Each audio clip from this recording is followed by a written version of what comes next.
Hi, okay, so in this tutorial I'm going to introduce the concept of camera projection and show you how that works. So in order to do that, I'm going to open up my read node by pressing R, and I'm going to bring in this JPEG image called corridor. If I connect that up to the viewer for a second by pressing the number 1 key as a shortcut, connects it as a 1 input to the viewer, you'll see it's just a still image of a corridor. And what we're going to do is we're going to in 3D space, create a similar layout to this corridor, and then we're going to project this image onto it so that we can actually move through it as though we were moving through something in 3D space. I'm just going to disconnect that for a second, and I'm going to bring in some 3D nodes. So in order to do that, we need a few 3D nodes. Okay, press the tab key to allow me to search for nodes, and I'm going to type in camera. So we're going to use a camera node. We're also going to use a scene node. Okay, and finally we're going to use a scanline renderer.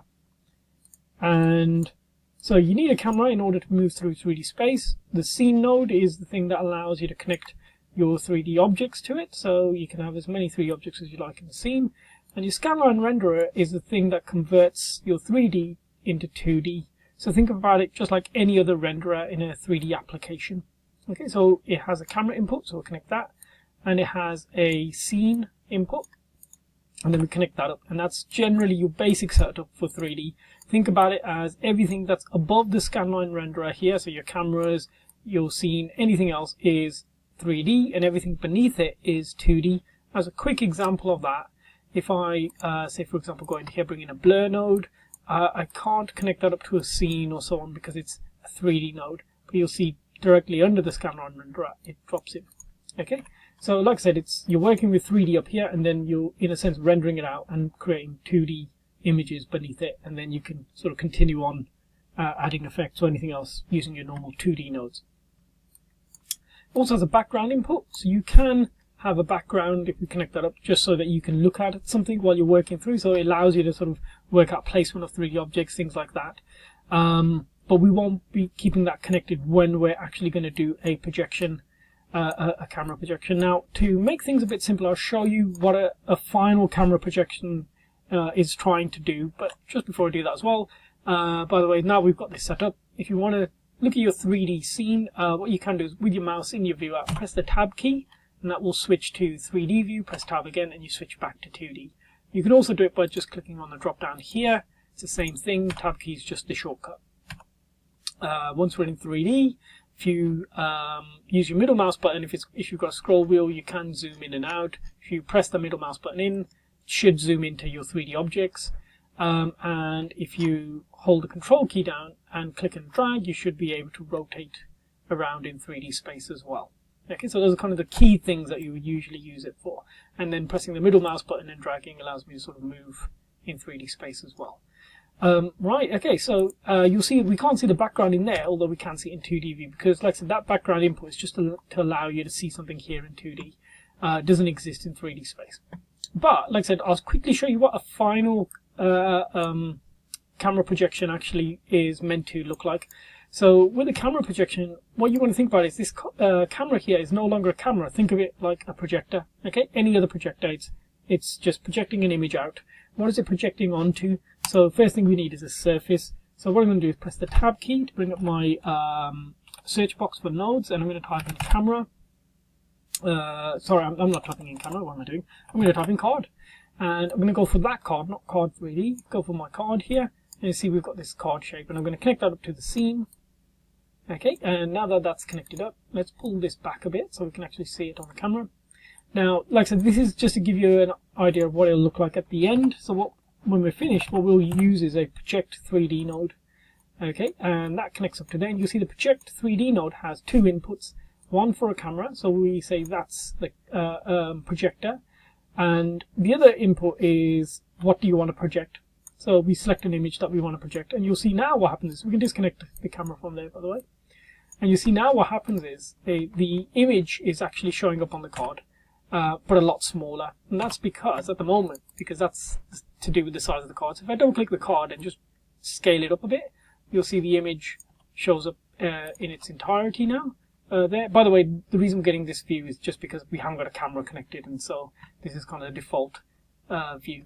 But if we just move around here for a second, if we go to the card, just to show you this, so you'll see if I move the card, if you can see that very well, let's zoom in a bit like this, you'll see that no matter where that card goes, the image never moves. So the card is really just a surface, and the camera is projecting that image, that's all.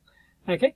And that's basically what we're going to do, but a little bit more complicated. Rather than projecting onto a flat piece of card, well, I say rather than projecting on a flat piece of card, we are going to project onto a flat card, but why keep the card just facing the surface of, or the lens of the camera?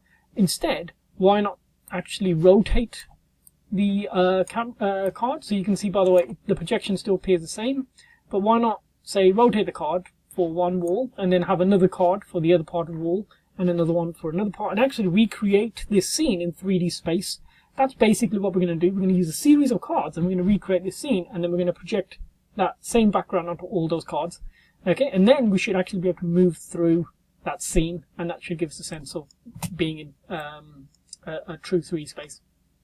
So, right, what I'm going to do at this point is I'm just going to delete all this stuff and go back to kind of where we were initially. So like I said, that's our end output. Okay, so let's begin with that. So the reason, so like I said, we're kind of back with our camera, our object and scene, and our background here going into the scan line. So the reason I put that background in is just so that we can see where our cards actually need to go. So we'll start with one card, and we'll connect that up, and it should appear, depending on where it is in here. Okay, right now it starts at the same central point, oops. So it's kind of behind the camera, so in a way, so we need to pull that forward, but you'll see it appears as just a big black surface because it's got no texture on it and it's got no light hitting it. If I pull it back far enough, you'll see it's a lot smaller. So we could start to, in 2D space, just start to align that card up, but it can be a little bit difficult, I would say, when you're looking at it like that. So to make it a little bit easier, you'll see a card has an image input, so you can add textures to it. So you could take an image or anything else. What we'll do is we're going to use a grid, okay, and we're going to connect that grid up to the card, and you'll see now it shows a grid on there. Every time, by the way, I add a new node, the properties appear on here. It can start to get a bit messy, I find, so I like to just click the little X and close everything down, and then open up just the properties I'm looking at. And what I'm going to do is I'm going to, if we look at that in 3D space, you can see the grids are there, but I'm going to just increase the size a little bit. And by doing that, it just makes it a little bit clearer. So this is the first card we're going to use. Now, looking at this scene, by the way, as well, okay, just going to highlight both of these and press D for disable for a second, so they're gone. So what I'm going to do is I'm going to have a card that's going to run along here for the floor. I'm going to have one for this wall, one for that wall, a fourth one here for this wall at the front, fifth one for the ceiling, and then a sixth one for that wall at the back. So that's how I'm going to create the scene. Okay, so highlight these again, sorry, D for disable, bring that back. However, what we're going to do is we're going to start with the floor rather than starting with one of the walls and so on. Floor is usually a good place to begin because you can figure out where that is in 3D space. Or where it was in the scene itself. So you can ask yourself, well, is the camera sort of tilted down a little bit? How high does it sort of appear off the floor and things like that? And you can kind of start to arrange that. So we've got a card and grid. One thing that you would want to do early on, if you know the information, is go into the camera itself, go into the projection tab, and set up the focal length if you know what it was on the camera that originally took this image. Now, I think for this one it was 24mm. So if I change that to 24 and press enter, you'll see that grid moves a lot further back. It's not moved in 3D space or anything. All that's happened is we've just changed it to a wider lens. But if you are going to do that at the very beginning. You don't want to do it halfway through arranging your cards because they'll all move because of the lens. So, once you start to arrange these cards, you kind of have to keep the lens as it is. So only do that if you know which lens was used. But you can sometimes have a look at a scene and try to figure out which type of lens you might have been used. So you can usually see if it's quite a wide lens or a zoom lens anyway. Right, okay, so we go to our first card. So we can, if we want to, hold the control key, and we could just, sort of rotate the card, or probably better on that axis. There we go, that way. Or I'll just undo that. Or what we can do is go into the card properties. So again, I'll just close all that, open up our card properties, and we could do it in here as well. So we've got things like translate, rotate, scale and so on. Okay, so I'm going to go into rotate here and type in 90 for 90 degrees. Okay, there we go. At the moment though, what you'll probably find is if we jump back to our 2D view, we can't see the card at all. And if we have a look, the default sort of starting point for cards and or any 3D objects is this sort of grid floor we've got, and so the camera is kind of well, its center point is about here, so it's halfway into that floor. So obviously looking at that scene, we can tell the camera is definitely not on the floor. So we're going to raise this camera up to start with. Okay. Now obviously we're doing this a little bit by eye, and it's you have to sort of figure out where things sit right. What I would say is once you've kind of set the camera up with the floor, you probably want to leave it there, and then after that it's about moving all the other cards. But what we'll do is, so we'll kind of see if we can figure that out. Now we can, by the way, you'll see I'm jumping back through 3D and 2D, and you can see even when I'm in 2D I can still move the card around there. But let's make this a little bit bigger, so let's pull that down. Okay, there we go. Makes it a little bit easier. So to me that seems sort of okay right now. I'm going to start to try to recreate the size of the floor and things like that, and then I'll get a better idea if it needs further adjustments. So for example, one of the things right now adjustment wise that is going to need is the scale. So I think it's the Y. In fact, let's zoom in here so we see it like that, and let's just give it a number, say 24. Yeah, okay, so you can see I've just extended its scale that way, and the reason I did that is so you can see it's kind of running along now like the floor is. You can see it's going in completely the wrong direction, and again I'm going to use a rotate in order to do that. Now a quick way to do that, rather than, like I said, holding the control key down and trying to rotate like this, and I find it really difficult sometimes in 2D view, and you can see it's kind of trying to spin that ball around, and it's going to just give me a weird finish. I can just go into rotate here, and the thing is, rather than even typing in a number, because even a little number change can make a massive difference sometimes, what you can do is, if you click and place your cursor at any point, using the middle mouse button, if you've got it on a little scroll wheel on your mouse, when you use that scroll wheel while that cursor is there, it will change the number to the right. So if I start to do that now, you can see it's changing the number to the right. Okay, and that's fine. And if that was not a big enough increment, and to be honest, it seems fine, I could just click here. So now I've clicked there, it's literally going to change the number to the right. So it's going to go from 13 to 14. That's going to be a massive jump. So you'll see if I do that. Yeah, a little bit too big a jump. So I'll keep it here, and I can just move that around. And I find that's a good way to do it. So that's not too bad right now. I'm going to just sort of pull that in there. And again, you can see, well, you can see here it's not rotated all the way around yet. I think it's just slightly off because the gap here is kind of big, but over here you can see it's getting further and further into that side. So what I'm going to do is I'm going to adjust the rotation a bit more yet, and that seems a bit better, perhaps. And then it's just, like I said, a case of trying to get it into the right spot. By the right spot, I just mean sort of position generally where I think that floor is. And again, like I said, it still needs a little bit of movement there. Right, okay, so that seems a bit better. And then what we can do is go into scale, and I think it will be this one.